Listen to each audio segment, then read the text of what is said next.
Our top story tonight, BRAC. It may only be an acronym, but for many in Hampton Road, it's a word that frightens just about everyone in the local military community. In 2005, the last time the BRAC panel met, Fort Monroe in Hampton was shut down, and Naval Air Station Oceana came very close to closing because of encroachment in Virginia Beach.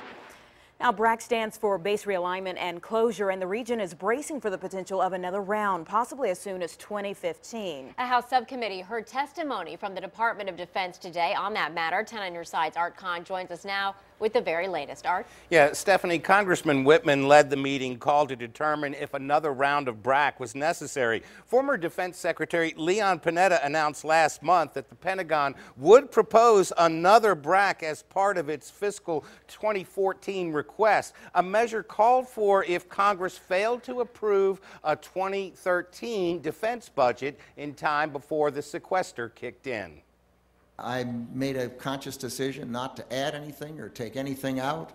In 2005, then Secretary of Defense Donald Rumsfeld briefed Congress about his decision to implement the first round of BRAC in more than a decade. Less than a decade later, the nation is preparing once again for the possibility of yet another round of base closings. I don't think now's the time for BRAC. We just went through some base closings, and the strategy that we have does not call for that.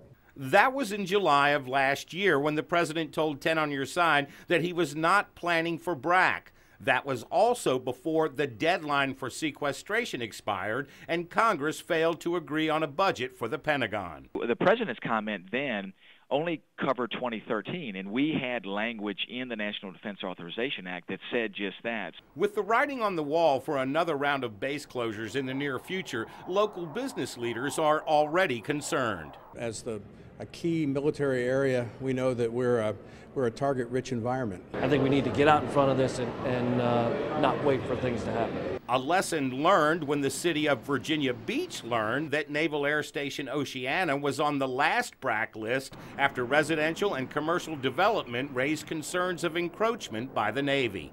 Anytime the Department of Defense talks about creating another round of BRAC, or Congress talks about it, it gives us pause. I think there's great potential here for the region to go on both offense and defense. The director of the Hampton Roads Military and Federal Facilities Alliance, Craig Quigley, alluding to the fact that this region has actually gained military assets from past BRACs. That's the realignment part of this, okay? It's base realignment and closure. So they're not all being closed. Yeah, he's right. You may recall that when the Army's Training and Doctrine Command was closed at Fort Story, it was absorbed by Fort Eustis, so the region didn't necessarily lose everything in that BRAC decision less than 10 years ago. Art Kohn, 10 on your side. Thank you, Art. And he's going to be back at 6 o'clock with more on what happened during today's House Subcommittee meeting on the possibility of another BRAC coming up at News 10 at 6 o'clock.